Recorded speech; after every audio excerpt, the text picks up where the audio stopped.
The sacred misstep. Devotion as decline. कहा गया है कि भक्ति और ज्ञान में रात दिन का फर्क है। हाँ? तो क्या भक्ति करना पाप है? Student, it has been asked that there is a difference of night and day between bhakti and knowledge. So, is doing bhakti a sin? भक्ति करने के लिए मना नहीं करना है। Baba, you shouldn't forbid someone to do bhakti.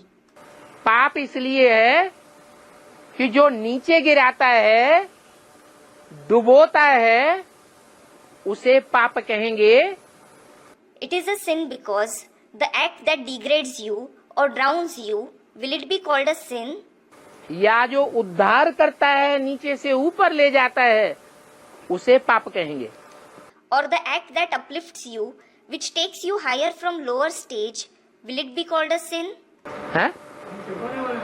डुबोने वाले को पाप कहेंगे। The act that drowns you will be called a sin. तो भक्ति डुबोती है या उद्धार करती है? Does bhakti drown you or does it uplift you? दुनिया की मेंटेलिटी नीचे की ओर जा रही है, गड्ढे में जा रही है, या ऊपर की ओर जा रही है? Is the mentality of the world falling? Is it going into the pit or is it rising higher? मनुष्य का मनुष्य से प्यार स्थायी हो रहा है या क्षणभंगुर हो रहा है? Is the love of human beings with fellow human beings remaining constant or is it becoming fleeting? हैं? क्षणभंगुर हो रहा है। It is becoming fleeting. Mentality नीचे गिरती जा रही है। The mentality is falling. कारण क्या है? What is the reason? हैं? यही भक्ति। This very bhakti. भक्ति माने अंधविश्वास। Bhakti means blind faith. ज्ञान को अंधविश्वास नहीं कहा जाता। Knowledge isn't called blind faith. भक्ति है नीचे गिराने वाली, Bhakti makes you fall, और ज्ञान है ऊपर उठाने वाला।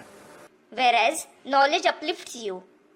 भक्ति करते करते बुद्धि एकदम गड्ढे में चली गई। While doing bhakti, your intellect has completely degraded. मनुष्य मात्र की बुद्धि गड्ढे में चली गई। The intellect of human beings has degraded. विद्वान पंडित आचार्यों की बुद्धि गड्ढे में चली गई। The intellect of the scholars, pandits, teachers has degraded. ज्ञान से बुद्धि ऊपर की ओर जाती है, The intellect rises through knowledge. परमधाम की ओर जाती है। It goes to the supreme abode. इसे विनाशी दुनिया से बुद्धि डिटैच होती है। It gets detached from this perishable world. Hindi बोल रहे हैं, ज्ञान भक्ति ज्यादा किया है, वो ज्ञान ज्यादा उठाते हैं, बोला है। वो तो हो चुका ना। Another student. Still, it has been said that the one who does more bhakti grasps more knowledge. Baba, it has already happened, hasn't it? जिन्होंने ज्यादा भक्ति की है वो ज्ञान ज्यादा उठाएंगे, या जो अब ज्यादा भक्ति करेंगे वो ज्यादा ज्ञान उठाएंगे? Those who have done more bhakti, will they grasp more knowledge? Or those who do more bhakti now, will they grasp more knowledge? हाँ? जिन्होंने ज्यादा भक्ति पहले ही कर ली है, Those who have already done more bhakti, वो ज्यादा ज्ञान उठाएंगे, they will grasp more knowledge. क्योंकि लंबे समय से नाक रगड़ते आए। It is because they have been rubbing their nose for a long time, भगवान मिले, भगवान मिले, thinking we should find God, we should find God. रास्ता उल्टा पकड़ा तो भगवान को दया आ गई। However, they took a wrong path, so God felt pity. इसके ऊपर दया आई, Whom did he feel pity on? भक्तों के ऊपर दया आई। He felt pity on the devotees.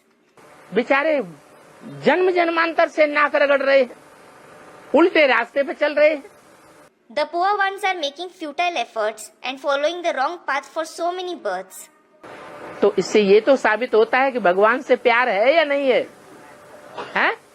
This certainly proves that they have love for God, or don't they have it? प्यार तो है। They do have love.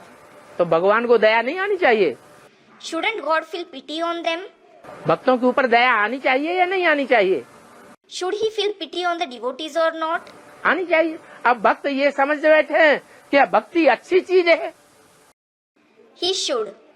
Now, if devotees think that bhakti is a good thing, इसलिए भगवान हमको मिल गया, this is why they have found God, ये तो गलत बात हो गई। then it is a wrong concept. भक्ति आती ही है रावण से, Bhakti certainly comes from Ravan. देहधारी मनुष्य गुरुओं से। It comes from the bodily human gurus. ज्ञान आता है एक बाप से, Knowledge comes from the one father. एक बाप का ज्ञान है सदगति देने वाला। The knowledge of the one father brings about Sadgati. बाकी मनुष्यों से जो कुछ आता है As for the rest, whatever comes from human beings, वो सब दुर्गति करता है। all that brings about degradation. मनुष्यों को कहा जाता है नर। Human beings are called Nar. जो नर करता है वो नरक बनता है। Whatever Nar does creates hell, Narak. जो स्वस्थिति में सदैव रहने वाला है वो जो कुछ करता है उससे स्वर्ग बनता है। The one who always stabilizes in the stage of the self, whatever he does creates heaven.